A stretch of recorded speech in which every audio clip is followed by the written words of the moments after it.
আজকে যাচ্ছি একটা বিয়েবাড়িতে। যার বিয়েবাড়িতে যাচ্ছি তাকে নিয়ে একটা হিউজ স্টোরি আছে আমার লাইফে। হ্যালো এভরিওয়ান, আসসালামু আলাইকুম এগেইন। আজকে আবার নতুন একটা ব্লগ নিয়ে চলে এসেছি। আশা করছি সবাই আপনারা ভালো আছেন। তো আজকে হচ্ছে শুক্রবার, বেলা অ্যারাউন্ড 1:30-2টার মতো বাজে। আমি যাচ্ছি একটা বিয়েবাড়িতে, একজন ভাইয়ের বিয়ে। আমি হচ্ছে যখন রওনা দিয়েছি রেডি হয়ে, এত বৃষ্টি নামতেছিল। অবশ্য বৃষ্টিটা নেমে ভালোই হয়েছে, একদম বাজে গরম পড়তেছিল। গরমটা কমার জন্য হইলেও বৃষ্টিটা ঠিক ছিল।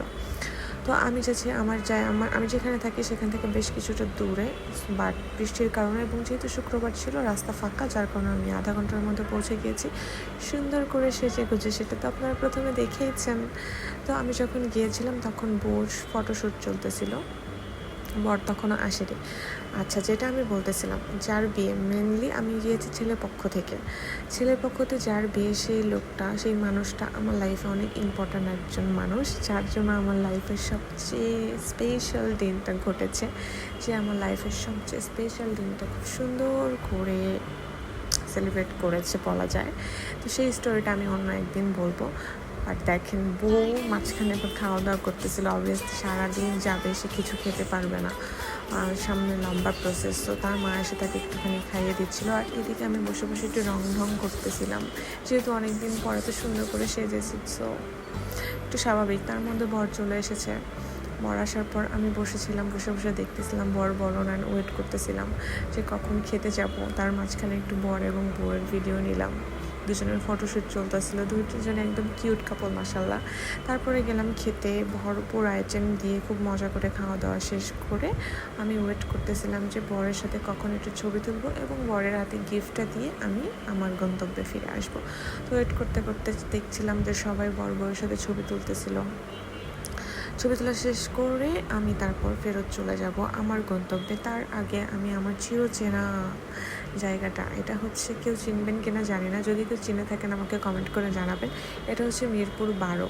এই জায়গাটা মিরপুর 1 থেকে 12 পর্যন্ত আমার যে কত এই জায়গাটা পরিচিত, আর কত যে স্মৃতি। অনেক বছর আগে যখন এখানে আমি ছিলাম, তখন অনেক গল্প, অনেক স্মৃতি, আমার জীবনের সুন্দর সুন্দর মুহূর্ত এই মিরপুর এরিয়াতে আছে, যেগুলো এখন শুধু আমার জীবনের গল্পের দুটি পাতা হয়ে আছে। কোনো সমস্যা নেই, তারপরেও এগুলো আমার জীবনের স্মৃতির পাতায় থাকুক। মাঝে মধ্যে বিচরণ করবো আর এভাবে মনে পড়বে। তো তারপর আমি একটু রিক্সাতে ঘোরাঘুরি করে আমি আবার উবার কল করে আমি চলে যাচ্ছি আমার বাড়িতে। দেখেন, আবার সেই বৃষ্টি। অবশ্য বৃষ্টিটা আমার কিন্তু খারাপ লাগে না। তো আমি বাসায় চলে আসি। তারপরে বাসায় এসে এখন সব কিছু খোলার পালা। সুন্দর করে সাজুগুজু করে তারপরে এগুলো খুলে ফেলতে খুব খারাপ লাগে, বাট কী আর করে, ভাবে তো আর সব সময় থাকা যাবে না। সো এসে এগুলো অফকোর্স ক্লিন করতে হবে। সো আমি আজকে দেখাবো আমি কীভাবে মেকআপটা তুলি। একজনের মেকআপ তোলার কিন্তু সিস্টেম এক রকম, অনেকে অনেক ধরনের প্রোডাক্ট ইউজ করে, বাট আমি যে জিনিসটা ইউজ করি সেটা সবাই খুব চিনেন, বাট এটাও হয়তো আপনাদের জন্য খুব আনএক্সপেক্টেড হতে পারে। বিকজ হচ্ছে এটা খুবই সিম্পল একটা প্রোডাক্ট, যেটা দিয়ে আমি আমার মেকআপ তুলি। আমার কাছে মনে হয় এটা অন্য অন্য কেমিক্যালের থেকে খুবই হেলদি আমার স্কিনের জন্য এবং হার্মলেস, যার কারণে আমি এটা দিয়ে মেকআপ তুলি। সো প্রথমে আমি গয়নাগুলো খুলে নিলাম, হাতের চুড়ি, আংটি সব কিছু খুলে নিলাম। নেওয়ার পর আমি সুন্দর করে আমার মেকআপটা তুলবো। এটা দিয়ে মেকআপ ক্লিন করলে তারপর ফ্রেশ হয়ে আসার পর মুখে একটা ফেস ওয়াশ দিয়ে মুখ ধোয়ার পর আপনার মুখে মনেই হবে না যে আপনি মেকআপ করেছিলেন। তো এই যে দেখেন, আমি হচ্ছে তিব্বত পমেড দিয়ে আমি মেকআপ তুলি। বেসিক্যালি অন্য যে কোনো পমেড দিয়ে তোলা যায়, বাট আমি তিব্বত পমেডটাই বেশি ট্রাস্ট করি। আর আমার কাছে মনে হয় যে এটা দিলে স্কিনের কোনো ক্ষতি হয় না এবং খুব সুন্দর মতো মেকআপটা তুলে আসে। দেখেন কত সুন্দর করে মেকআপটা তুলে যাবে, এখন মনে হবে যে একদম ক্লিন, কোথাও কোনো ডাস্ট নেই।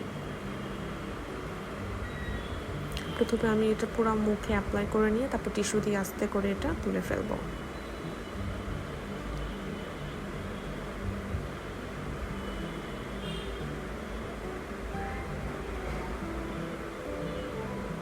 একদম সুন্দর মতো সব ক্লিন হয়ে গেছে। এখন শুধুমাত্র আমি একটু শাওয়ার নিব, শাওয়ার করে একটু ফেস ওয়াশ দিয়ে সুন্দর করে মুখটা যদি আমি ক্লিন করে ফেলি, তাহলে একদম মুখটা ক্লিন হয়ে যাবে, মেকআপের কোনো অবশিষ্টই থাকবে না।